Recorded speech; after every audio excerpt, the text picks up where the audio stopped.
A Welland Drive, addition for office space. Recommend approval pending service in L.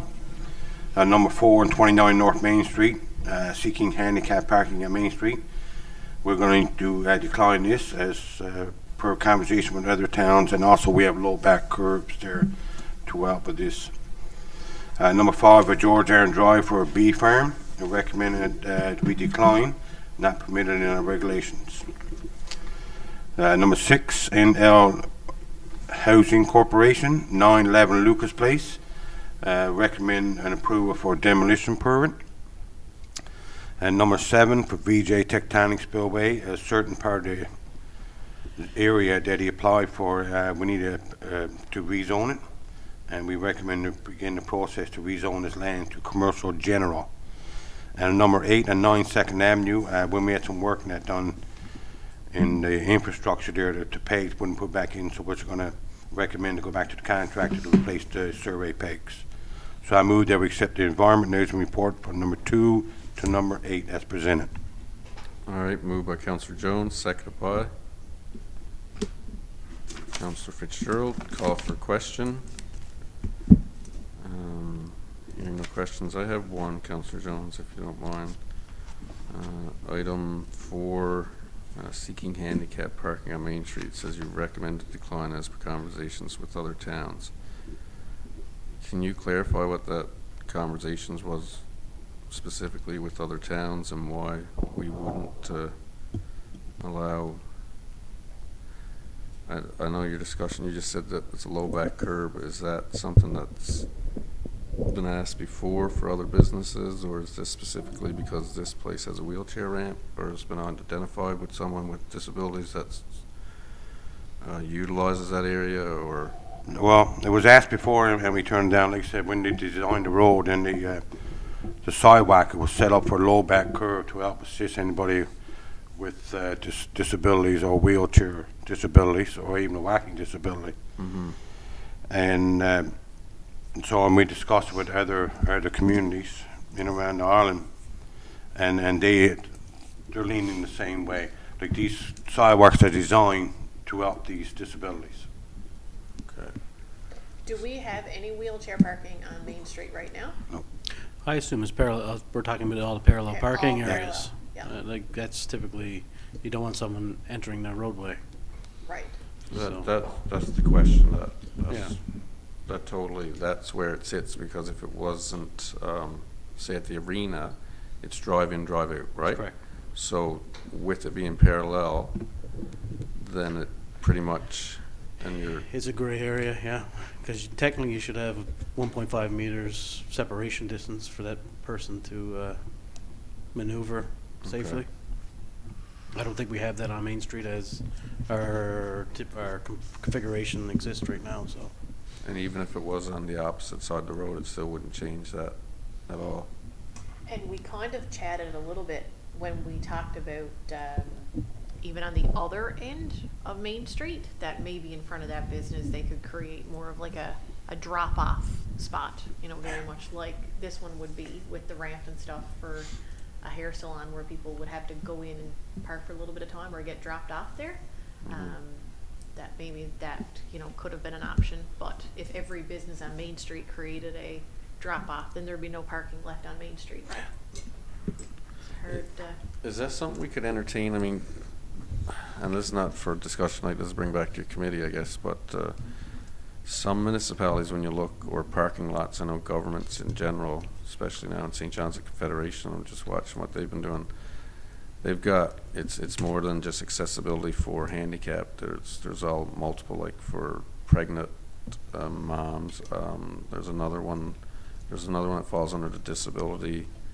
There's 3 or 4. I'm just thinking maybe that's something we could table back to your comment. If you had 3 or 2 in half of the whole area, it's just basically this is a 3-reason parking spot. Maybe that could leave it, like, because it's new to me to see this come up in, and I've never ever thought about it, right? Not for Main Street, because back to the fact everything's accessible, right? So I guess specifically, like you said, if you do one business and then every single, so you would lose what, 18 parking spots basically, which you don't have to do by code, correct? Like there's so many. It's all it's public parking. Yeah, We're not okay, servicing a public building as such. okay. So just something to look at for your next, when you Yeah, definitely. decide or discuss again in that Yeah, committee. sure. Okay. All right, thank you. Is there any other questions for environment and housing? I just have one question, number 5. How are we defining a bee farm? Because I know there are other people in town who certainly have hives, bee hives. I don't know the difference, I guess. Yeah. Is there one? I think there was one in Goose Arm Road further, but this is not private zoning, but it is, right? Because they're not in our regulations for that area. They gotta No, be no, zoned in different, like agriculture zone. And I that- agree, but I know there are people throughout town that have like beehives, they're making honey, they're doing everything in their backyard. Yeah. So I was just wondering kind of, is there a difference between what they're doing and what's requested here? Is this like a larger scale or is it mine all is- against? Yeah, zoning? my understanding is a larger scale, like they want to operate a bee farm. Like some residents do have just a small local beehives, 1 or 2 beehives, just to make their own honey, but they're not in no business of selling it, to my recollection. Yeah, but is that, sorry, Wait. is that permitted or is it just accepted now because it's not a concern? It's like, we're not allowed to have chickens in our municipal boundaries, but we'll turn a blind eye to some. We will, excuse me, we'll never turn a blind eye. If there's any concerns of any person in town or any resident with anything they're doing, Right. feel free, please send something in writing. For sure, and I agree. You can address it to my Yeah, sorry, committee, actually. to better clarify that, is there the regulation, do they just state, as Melanie, I think, asked, no bees in general? I don't, Or- is not, Or not really defined as it's not bees, it's defined defined in our as regulations. There's nothing in our agricultural. Okay. regulations that says, we would consider, I guess, a bee farm as agriculture, but there's nothing saying that you can have a bee farm or not have it, is not. There's a gray area, I guess. So you would think that because of it's an animal or some kind of farm, that would be agriculture is where it would have to go. Whereas we do have regulations on chickens now, that chickens are permitted in residential areas. Okay, in- just that specific, Just chickens. Yeah, and no pigs or nothing, just a chicken right now. The only place a bee farm is roosters. allowed now is in our rural zone. Our rural zone, which is not in that zone. Yeah. The only place a bee farm is permitted now is in our rural zone, and he's not in the rural zone. They're not in the rural zone. Oh, bees are, okay, I didn't realize bees are put out there. Yeah, see, bee farms are not permitted, only permitted in our U zone agriculture, which is to the left when you go in towards the Camp 6%. No, if you come look at the road past the bridge, take a left. yeah. There's a zone in that way, yeah. And that all comes under the new town plan that we adopted, right? Yeah, correct. Okay. All right, are there any further questions? Hearing, Going forward on those reports, like, it might give us some information, like, add the application to it. Like, the other permits are in there, but the application for business is not in there to describe, is there a building, is there, what you're required, maybe add those reports to help. We Yeah. usually do have them all. I don't know why there's nothing there for that one. I don't know what was sent in, but it's usually all sent to me, but I don't know why that's not. And then on item number 6, are we gonna ask them, that was part of our land planning meeting as well, that we were chatting about, to see if they're going to, are they gonna get a permit to rebuild? Yeah, my understanding, yes, but you gotta do demolition permit first. Perfect. all right, well, good conversation. Any more questions for environment and housing? Hearing none. All those in favor? Motion carried. Thank you. Okay, back to item number 1 on my Environment and Housing Committee report. Last meeting, before this last public meeting, we turned this down and deferred. We wanted more information from my colleagues on the water pressure and proper zoning in that area. It is 810 Nicholsville Drive, a quadplex. And like I said, from the last meeting, the water pressure is able to go there. It is zoned properly and meets the regulations of our permits. So we're gonna recommend the next step of it, not saying this is approved, the next step is to advertise. Obviously, where's a 4 duplex or 4 row, it has to be advertised, and our normal policy with the town, we drop off letters to the immediate residents in that area. So, like I said, I move that we accept number 1 to the next step. All right, moved by Councillor Jones, seconded by Councillor Langdon. Call for a question. Councillor Fitzgerald. As per our last meeting and when council defeated the motion, it was also based on the classification of the area. This is a rural medium density zone, and under section 9.4 of our regulations, this would also call for a variance, as it reflects row housing.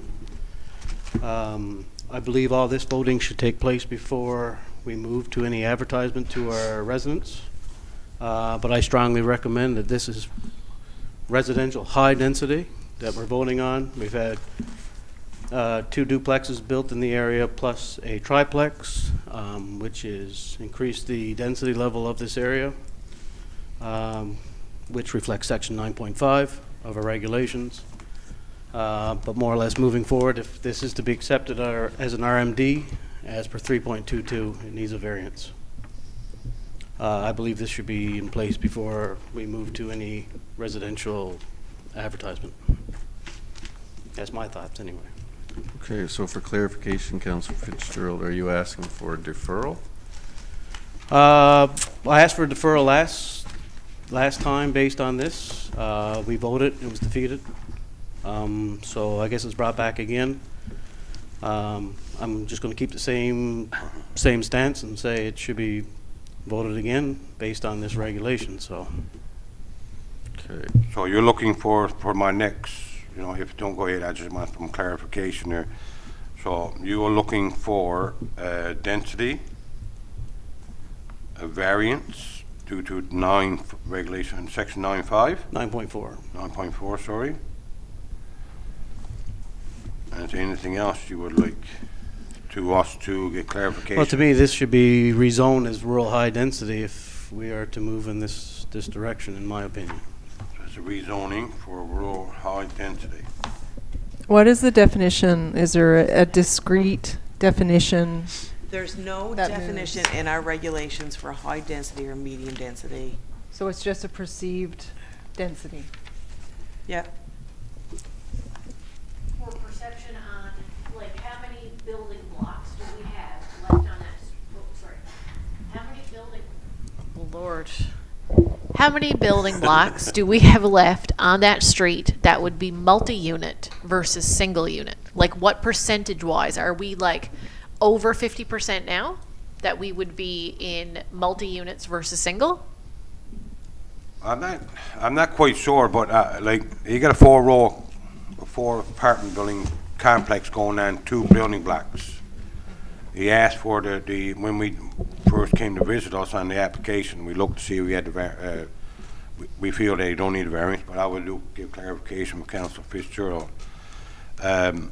And he meets all the regulations, excuse me, and the specs and the side yard and the rear yard for everything. If this gentleman wanted to take East Black land, put a duplex there, he could put it there and wouldn't have to advertise for it, but he's doing it this way here, I guess for whatever cost or whatever, whatever his reasons are. So like I said, when it comes to how much land there, I'm not quite sure what could be done after this. Well, just based on what's existing there now, if you take the 7 dwellings and the comparable lot size, there's about 1,300 square meters per dwelling for those 7 residential dwellings. If you take them to the point of the new location where the 2 duplexes already exist plus the quadplex, you're looking at about 462.5 square meters per dwelling. So there is a significance in density there if you wanted to take a look at that part. So now these are approximate numbers. I'm measuring this off Google Earth, obviously, so they're not surveyed, but. So you're okay with the regulations? So would any quadplex be considered high density? Yes, it's in our regulations at 9.5. A row housing is considered high density. 9.4. No, 9.4 is medium residential. 9.4 row Row housing housing is is discretionary. discretionary use. Yes. So therefore, when council's looking at this, It's discretionary use. yeah, when Yeah. council looks at this, they have the power of discretion to decide on if they feel that it can be a discretionary use Yeah. in a medium density, and going through the points that they take into consideration: general appearance, amenities surrounding, a capacity of municipal water and sewer, street network able to handle location, availability of utilities, public safe and convenience, and other considerations. So then it's the discretion of council to decide if they feel that it's still medium density, that it still fits into the neighborhood, or if they feel that it would be high density because it's not fitting into the neighborhood. It is the power of discretion Yes. of council. Yes. But right now, that is zoned as medium density. Yes, and a zone. So if council feels that it's still conforming with medium density, that is the discretion of council. Yes, yeah, Yep. because like I said, the zone is medium, and the row housing can be considered medium discretionary use. Yep. Mayor, so we don't have to delay this any longer, are we allowed to take a quick recess so we can just, like, 5 minutes, just review those two articles, just to read them through before we vote? Like, would that, No, we absolutely can if you want. If I just think, Jason- so instead of delaying this for the builder, just for some clarity on that, Jason, if you can contact the service provider. is everybody in favor No, of listen, that? ultimately, you can, I agree, if you'd rather than defer or not make a vote, or someone's not comfortable, we have the right to, Chair? Yeah, right on, man. Sorry, yeah, and I do understand the respect and time to the builder, but is that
we will start this meeting again at 8:29. We just took a 10-minute recess. All right, Councillor Jones, floor is Okay. yours. Thank you. There we are again. So I guess just a few, they've just been back and forth, and we just want to make sure we're doing the proper decisions at the time. And like these development regulations are online if anybody ever wants to look at them for future development.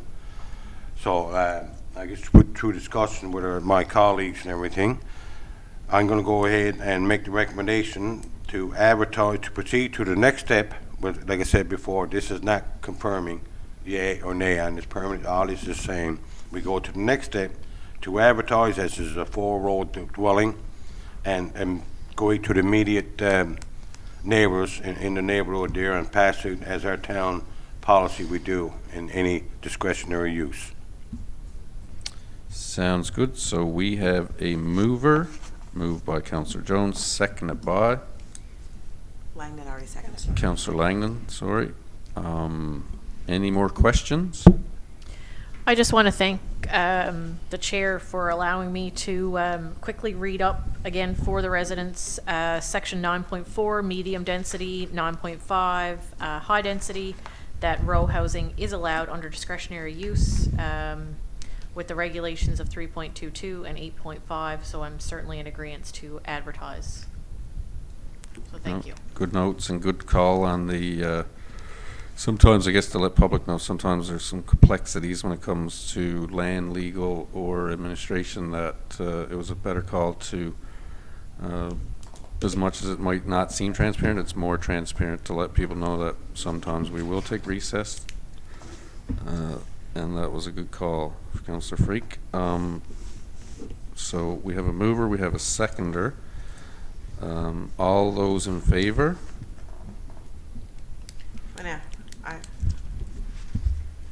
Amanda? Okay. Against? Motion carried. Thank you. And Thank that you. concludes the environment and housing. On to economic development. Unfortunately, Councillor Hancock couldn't be here tonight, so Councillor Freak, if you would, please. Oh, shoot, sorry.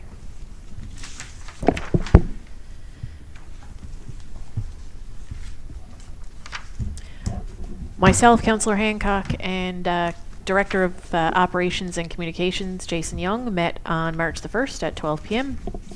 Items for discussion were item number 1, affordable housing. The Economic Development Committee to organize a land meeting to review with current private and public landowners that may be suitable for some affordable housing. Item number 2, Greater Cornerbrook Board of Trade. We registered for membership, so we're now just waiting the next steps and the invitation for future events. Number 3, Upper Humber subdivision zoning changes are being finalized in the coming weeks. Item number 4, Veterans Memorial Industrial Park. Preliminary work continues regarding the installation of infrastructure within the space. Conversations continue with potential tenants for this area. Item number 5, the boat launch and trails work. A meeting has been scheduled for April to discuss planning for the trails this upcoming summer. The topo survey is being completed now for the boat launch area as previously approved and budgeted for. So I make a motion to accept the economic development report. All right, thank you. Moved by Councillor Freak, seconded by Deputy Mayor Young. Call for question. Hearing none. All those in favor? Motion carried. Thank you. As I said earlier, you'll see. Item number 5, sorry. I promised I'd bring it up tonight. We need a name for that road. So can we get that done this week? Emails sent. I think, have they been sent and submitted yet for the boat launch road? Yeah, I've submitted. Yeah, we had some names submitted there, and we never had it in our environment news in the last one, so. So can we send around an email to pick our top? Can we get that done this week Well, for what we Krista? can do is send an email for the list that we got sent in from everybody, and we'll just pick 3 and Pick top 3. pick Okay. top 3, and we can choose, vote Kristen on needs whatever. that for the municipal, Yeah, I know. the assessment role and stuff, and for her applications and stuff, okay? Can we call it Jones's Lane? No. Okay. I'll cross that name out. That was number one on the list. Yeah. Yeah. All right, before I skip over Public Works, which I just almost did, we'll move on to, what's that? No problem. No. We'll move on to Public Works, report, please. You're gonna leave it number I'm one. going to go number one, yeah. All right, this is for the Public Works meeting of March 10th, 2023. In attendance was Councilor Langdon, Town Manager Maxine Hayden, Superintendent of Public Works Dave Thomas, and Director of Operations and Communications Jason Young, as well as myself. I'll be reading items from 2 to 6, excluding number 1, as we'll do a separate motion afterwards. Water filter options, these are more or less just for your information purposes. For number 2, the water filter options, the consultant for the project has provided information regarding the recommendation of the filter type. The committee has reviewed this information and I have no issues with the consultant's request. And the RFP is continue till March 17th, 2023. Number 3, the lagoon report. The consultant for the lagoon project has provided a draft copy of the report. The Public Works Committee has reviewed the recommendation and highlighted work that is scheduled to take place in the spring, very shortly. Number 4, disposal of assets. Public Works has identified several pieces of equipment that can be disposed of through an auction. Committee recommends disposal of these assets. Junction Trailblazer Snowmobile Club, request from the club to request bog mats for the work on the ATV trails in Deer Lake area this summer. Committee stated the mats were purchased for the purpose of trails and have no issues with Junction Trailblazers using these mats. However, Public Works will hold on to a few of these just for our own purposes. Number 6, for Nicholsville Bridge. Residents have brought concerns with the traffic light on the Goose Arm side. It's currently out of service. Public Works is well known, knows about this quite well, and we're waiting for some parts and the replacement light. So we're hope to have those materials soon. Therefore, I recommend accepting items number 2 to 6 of the Public Works report. All right, thank you. Moved by Councillor Fitzgerald, seconded by Deputy Mayor Young, sorry. Can we get Councillor Langdon back, or we're going to have to call a recess? You can't skip a vote.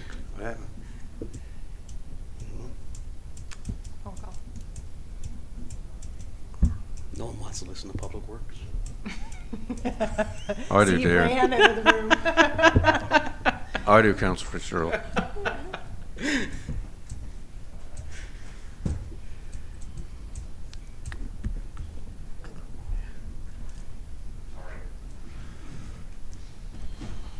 Alrighty, so we have a mover and a seconder. Call for question. Hearing none.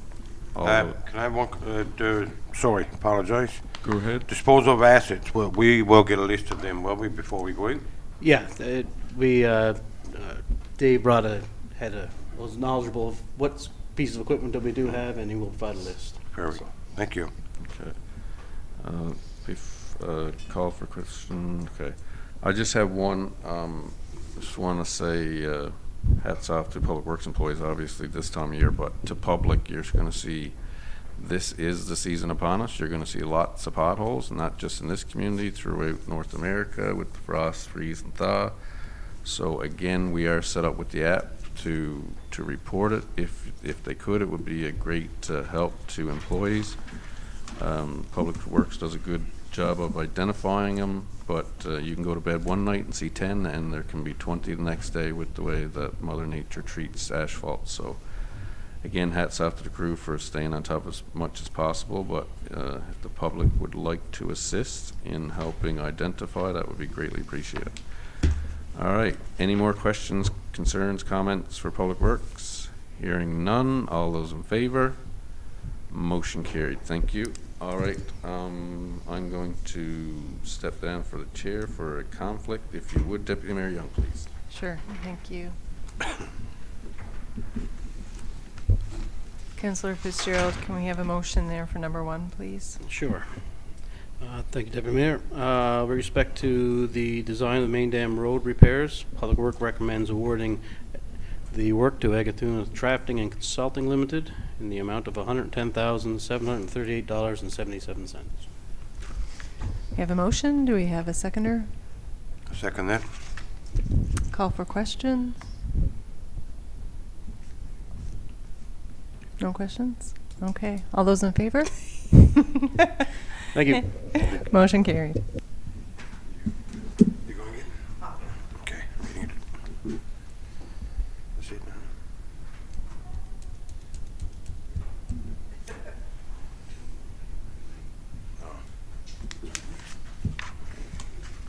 Don't make me. All right, thank you, Deputy Mayor Young. So that concludes reports, and as I mentioned earlier, I've added a mayor's report to keep council more up to date on, just 1 second here, on meetings and business that are conducted as the mayor for the town. So I just want to run through a short list and go from there. If there's any questions or comments, please feel free. During or since our last meeting, I've met with a former minister, discussed gaps and issues that have been identified and campaigned upon from this council with current waste management. Speaking to, we also, myself and the town clerk, since then have met with the director of waste management, and we're talking about how we're going to work together as a conduit, and they've reached out to see if there's any interest from a council member. I know previously we had a member, but work commitments wouldn't allow that to line up. But I spoke to the chair of Public Works, so if Darren, if you're still interested, I guess the best thing, Lori can touch base with you, get a calendar for specific meetings and times. Yeah, I need a calendar to make sure they're mayor, make sure my commitments. Okay, and the two things that we identified in that meeting, correct me if I'm wrong, Lori, was they got one part of the board where you sit with the technical side, and the other is the side where you sit on the finance side. So there's two different parts that you can be part of. I don't think you can be part of both, but No, they have committees set up like what we have set up, right? yeah. So, I mean, ultimately it'd be your choice. I think the gap is in the technical side, Darren, which I think you could bring a lot of light to that program. All right. I had a really fun night participating in Swim for Hope. I was told twice by the coach, God love her, to silence down a little bit. It brought me back to being a kid myself, and I only got told off for running on the pool once, but on the deck. But it was a highlighted night. It was heartwarming to see all these kids and family members. They had pictures of loved ones up on the wall that have since passed with cancer, and they did a phenomenal job. The target goal was $2,000 from each swimming club to raise, and they went above and beyond and raised over $3,000. So hats off to them. I also went on the snowmobile ride, Veterans Run, with the local snowmobile club. They did a really good job. There was over 150 veterans in for that supper that night, and it went really well. So I want to say hats off to them. Myself and Director of Operations will be meeting with the Junction Trailblazers in the very near future to talk about ATV trails and the importance, which I think from that point, I think we definitely need to bring the Economic Development Committee into those discussions, because this group is really starting to ramp up for spring and summer. Also, in talking to from a meeting that I had in Grand Falls, RCMP had, we discussed, I guess, with all municipalities, how municipalities can help in the recruitment and retention for RCMP local officers and the ones that they're struggling to get into training. So as of today, I spoke with the recruiter. There's one here locally that's applied, and it looks like they're going to be hopefully getting through the process, and they'll be off to the races. So that's just one from a few meetings and a few phone calls that happens. Council members participated in the Kindness Day on Pink Shirt Day as well at the school, which was really fun. Where's the other one? We've put out requests. I think this is number 2 or 4 Maxine with Cornbrook Pulp and Paper. I know councils had brought it up to meet with Cornbrook Pulp and Paper, so we're hoping to hear back from them soon. There's ongoing discussions with other mayors such as Pasadena and Steadybrook to do a formal valley campaign, the importance of this region, the area, and how working together as municipalities we can really highlight the economic benefit for all. Received Maxine, town manager, passed on, received 2 letters since the last council meeting for a service that the town's provided for in public works, but it was also the professionalism at the office to deal with issues that arose. So I just want to say thanks to everyone for that. That's those are the great letters you get, especially when it's coming from a resident that, you know, is home to deal with medical issues with their parents. So it's really it's touching to see that these people reach out and connect it when they're going through such hard times.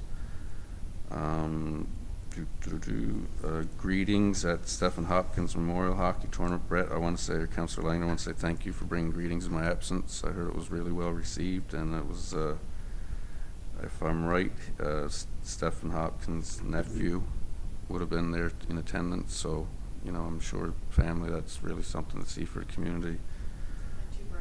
Yeah, absolutely. So, you know, that legacy still lives on, and it's so good to see it celebrated through hockey and sports.